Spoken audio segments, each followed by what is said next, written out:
Estamos com o cientista político Oswaldo Deon, ele que também é professor, atendeu ao chamado da nossa produção e, claro, analisou todos esses fatos e você acompanha comigo agora. E diante de toda a repercussão, dessa denúncia feita pela Procuradoria-Geral da República, fomos buscar, claro, mais opiniões, um olhar sobre o tamanho dessas denúncias. Para falar conosco, o professor e cientista político Oswaldo Deon, a quem já agradecemos por nos atender nesta tarde. Professor, é claro que há uma repercussão e a construção de uma narrativa grande, nesse momento, na mídia, que envolve o presidente Jair Bolsonaro e a possibilidade de sua prisão. Na sua análise, qual o tamanho e a importância dessas denúncias da Procuradoria-Geral da República em relação à ligação do nome do ex-presidente e a tentativa de golpe que ocorreu no Brasil? Bom, eu creio que existem muitas narrativas sendo construídas por aí, mas é fundamental a leitura do documento oferecido não só na investigação da Polícia Federal, mas agora na denúncia realizada pela Procuradoria-Geral da República. As provas são contundentes, as provas elas são materiais, as provas geram uma situação realmente muito incômoda, não só para o ex-presidente Bolsonaro, mas também para vários daqueles que eram seus principais assessores e assistentes, alguns ministros, e em especial militares, que estavam com ele em seu governo. Portanto, eu creio que nós temos, então, uma peça histórica aí a partir da democratização do país, pelo fato de que há um conjunto bastante significativo de militares sendo julgados no Supremo, na Justiça Comum. Isso não é exatamente o que ocorreu ao longo do tempo. E é claro que há o contraditório, existem vários advogados nesse momento construindo as peças que dizem respeito à defesa de cada um dos envolvidos na denúncia ofertada, mas é preciso que nós possamos entender da gravidade daquilo que aconteceu, desde 2021 até os atos que frente também com aquilo que foi noticiado, e aí nesse caso com o apoio da mídia, porque muito provavelmente cidadãos não saberiam, daquilo que foi ofertado pela Polícia Federal, estabelecendo os detalhes, aquilo que ocorreu ao longo do tempo na busca pelo impedimento do atual presidente Luiz Inácio Lula da Silva da continuidade de seu mandato, porque ele já havia feito a diplomação, o Tribunal Superior Eleitoral já havia diplomado o atual presidente e ele já tinha passado pela posse também em Brasília. Então, existem, é claro, muitas histórias, muitas narrativas, como você corretamente apresentou, mas é fundamental a gente entender da gravidade disso para a República, para que nós possamos superar as contradições que a gente vem com muitos problemas desde aí o período da criação da Constituição, da Constituinte anterior, 86, 87 e 88, para que nós possamos ter uma democracia plena, uma democracia verdadeira, uma democracia que possa assegurar que aquele vitorioso em qualquer eleição possa tomar posse, para que nós não possamos ter aquela situação lamentável que aconteceu nos Estados Unidos, quando da primeira vitória do presidente Trump, ou quando também da vitória do presidente Biden, quando houve uma contestação em função da inexistência de uma justiça eleitoral nos Estados Unidos. Então, nós temos, esse dado é cuidadoso do judiciário brasileiro, apesar de todos os problemas que nós sabemos do judiciário, a existência de uma justiça eleitoral preserva, auxilia, garante, pode nos ajudar enormemente a manter os traços mais relevantes da democracia brasileira. Agora, professor, é claro que o peso dessa denúncia se dá por conta também de termos o bem mais precioso da sociedade, que é a democracia em risco, por uma tentativa de golpe, onde havia inclusive um plano de execução de pessoas, 3 pessoas seriam mortas. De toda forma, a gente não tem percebido ainda na sociedade uma reação de todas as instituições democráticas em relação a esse fato, tanto que do ponto de vista político, a narrativa que é construída pela oposição é de um pedido de impeachment já agora em março. E, ao mesmo tempo, nós temos todos esses fatos relacionados à tentativa de golpe. Essa apatia da sociedade, na sua avaliação, é fruto ainda da polarização ou está demorando para o cidadão comum entender do quão grave é essa situação política que nós vivemos aí e agora foi confirmado na denúncia da PGR? Eu acho que a movimentação aconteceu das mais variadas formas. Em primeiro lugar, é importante que eu possa aqui recordar que no dia 6 agora desse mês foi protocolada uma PEC, a PEC 225, que estabelece o semipresidencialismo no Brasil, no intuito da criação de um primeiro-ministro que tomaria ou que receberia como responsabilidade a gestão do governo federal no Brasil, cabendo apenas ao presidente da República a representação de Estado, a parte internacional e, eventualmente, em guerras, da condução, né, das Forças Armadas. Então, isso deve vir junto com os pontos que você apresenta agora, né, nesse importante ponto que você discutiu. Por outro lado, também, eu creio que muitos ainda não compreenderam que nós temos uma distribuição de poder que, nesse momento, é desfavorável para a atual situação, para o governo federal, em especial para o presidente Lula, né?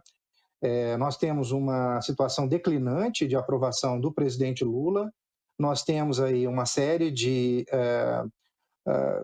questões, né, que foram corretamente apontadas pela oposição e que foram largamente utilizadas por mídias e redes sociais de uma forma bastante eficaz, apresentando alguns itens, né, que se destacam no que diz respeito à inflação do Brasil, com mais destaque ao café, que aqui é um dos itens mais relevantes, né, da mesa de todas as famílias desse país. Da mesma forma também que aquele caso do Pix, né, uma série de fake news que foram estabelecidas que geraram uma situação anômala na política brasileira, com um viés que é realmente de oposição. Então, é claro que nem todos puderam ler a peça de mais de 900 páginas e muitos talvez não saibam e talvez não tenham entendido do quão graves são as ameaças à democracia brasileira, né? E muitos talvez ainda estejam, pelo fato de que o presidente foi eleito aí com uma distância de 1,5 ponto percentual à frente do ex-presidente Jair Bolsonaro, imaginando de que isso é uma questão trivial. Não é. Não é uma questão trivial, é uma questão muito séria, é uma questão que merece realmente um julgamento correto, mais adiante pela primeira turma do Supremo, mas ao mesmo tempo também para que a população brasileira possa entender de tudo aquilo que está acontecendo nesse país. Essa situação não é uma situação apenas de 2021, não é uma situação apenas de poder alegar que as urnas eletrônicas tinham um problema, e é curioso, talvez você se recorde, né? A demanda do Partido Liberal era que fossem anuladas apenas o segundo turno das eleições, não o primeiro turno das eleições. Usando as mesmas urnas eletrônicas, nós tivemos uma eleição em primeiro e segundo turno, mas o casuísmo era tão grande, as pessoas talvez não tenham entendido isso, que a demanda foi feita naquele período, isso está na peça que foi apresentada pela Procuradoria-Geral da República, de que a anulação só deveria ser para o segundo turno, porque no primeiro turno muitos governadores de oposição e muitos deputados federais de oposição, inclusive aqueles que fizeram grande parte, né, dessas contradições agora, mais recentemente, que colocaram a oposição em destaque ao governo Lula, e esses parlamentares foram eleitos, né, com essas mesmas urnas eletrônicas. Então, a questão é grave, é claro que a gente vai observar, existe um tempo, o tempo da primeira turma, o tempo também do Supremo. Esse debate acontece, felizmente ou infelizmente, ano que vem é período de eleição. Nós temos eleições de 2 em 2 anos, então não dá para poder escapar de nenhum julgamento político, porque, ou utilizando aí de que as eleições elas deveriam ser preservadas, não há essa possibilidade no Brasil. Todo julgamento político vai acontecer imediatamente antes ou depois das eleições, então isso não faz o menor sentido, não faz sentido que um tribunal superior só julgue depois de que as eleições aconteçam no intuito da preservação de A ou B. O que é fundamental é de que as instituições aparentemente estão levando adiante aquelas que são as suas responsabilidades que a Constituição de 88 delegou. E é fundamental que nós possamos, né, que a mídia possa acompanhar o que vai acontecer, de que os advogados de defesa de mais de 30 pessoas possam oferecer as suas peças. Vai ter agora esse momento, né, na primeira turma, para que as alegações iniciais de defesa sejam realizadas, né, para que possam as contradições aparecer, caso elas realmente existam. Da mesma forma também que a gente precisa observar também como que vai ser esse julgamento, as provas que foram coletadas ao longo do tempo, se elas serão levadas realmente, né, como os objetos mais centrais daquilo que vai ser o julgamento posterior. Mas me parece que as coisas devem seguir esse rito, de que não é apenas um rito jurídico, é uma questão política central da manutenção tanto do presidencialismo e daquilo que diz respeito ao estabelecimento da República, né, que é cláusula pétrea, artigo 1º, artigo 2º da Constituição e artigo 84º da Constituição, que tem a ver com as responsabilidades do presidente da República, e daquilo que tem a ver com a manutenção, né, da normalidade do funcionamento das instituições e da democracia brasileira, né? Se nós vamos ter mais ou menos Estado, se a economia será mais ou menos liberal, isso é alguma coisa que está depois da tomada de decisão, se seremos uma república, se teremos o sistema presidencialista ou se vamos manter a democracia. As coisas não se chocam, não há o confronto entre economia e política. O que diz respeito à Constituição de 1988, é fundamental que possamos ter o Estado de Direito e aquilo que é a convivência política democrática harmônica com o julgamento, não é, correto, objetivo por parte do Supremo nas questões que dizem respeito ao meio constitucional. Professor, é claro que a repercussão do que acontece no Brasil ecoa também no mundo. E no mundo que, no momento, tem aí o crescimento de forças mais à direita. De alguma forma, isso pode ter impacto de ajuda, inclusive, a correntes de direita no Brasil, ou as revelações e o tamanho delas, de certa maneira, podem ecoar de forma diferente? Apesar de que o filho do ex-presidente Bolsonaro, né, Eduardo Bolsonaro, esteve numa reunião paralela da posse do presidente Trump nos Estados Unidos, quando dessa reunião, uma espécie de ideólogo, né, do presidente Trump, o Steve Bannon, chamou o Eduardo Bolsonaro de futuro presidente do Brasil. Acho que todos devem estar lembrados disso, né? Não é um detalhe qualquer. Steve Bannon é uma liderança da extrema-direita global, conectada com o Brasil, conectada com a família Bolsonaro.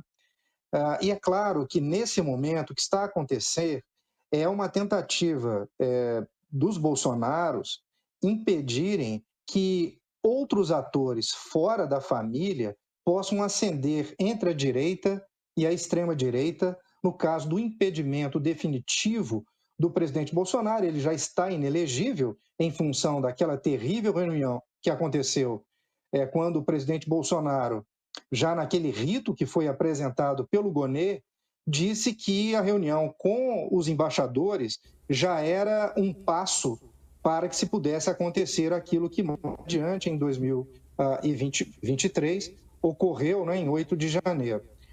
Então, existem verdadeiramente laços entre não só Eduardo Bolsonaro, mas também o antigo presidente Bolsonaro e sua família, com parcela da extrema-direita representada pelo trumpismo e pelo Steve Bannon, anteriormente pelo Olavo de Carvalho. É bom lembrar de que existiam laços, né?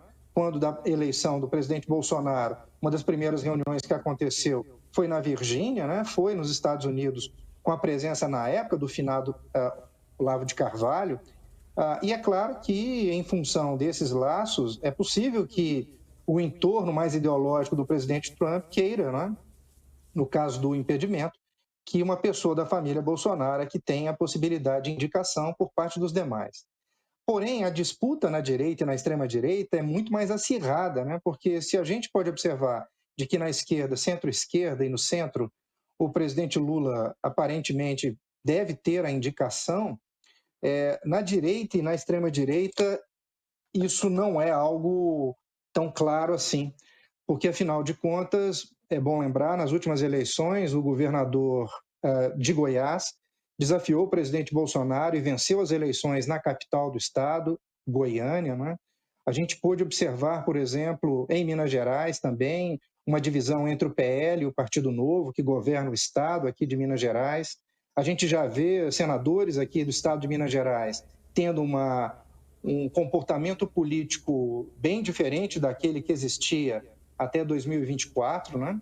Então, que se observa Ratinho Júnior e outros, né, que têm a possibilidade de serem candidatos dentro dessa faixa de extrema-direita ou da direita, que querem, é claro, ou que podem se aproveitar da inelegibilidade do ex-presidente Bolsonaro.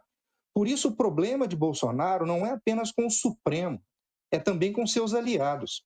Ele tem um problema bastante claro de manter a indicação de um candidato viável da direita para, quem sabe, bater o presidente Lula dentro daquilo que ele pode controlar mais diretamente. É isso. Professor Deon, muito obrigado por atender a nossa produção aqui da Gazeta News. Sempre importante essa reflexão. É um assunto que não se esgota aqui, na verdade ele está em movimento. Então é possível que até na próxima semana já tenhamos novos fatos, porque cada vez que repercute, e agora com a quebra de sigilo, né, do principal, a principal fonte para a formulação do inquérito, que é o Mauro Cid, ajudante de ordem, novas revelações devem surgir. Muito obrigado, tenha uma boa tarde, até uma próxima oportunidade, professor. Eu que agradeço a você e todos os seus telespectadores. É isso,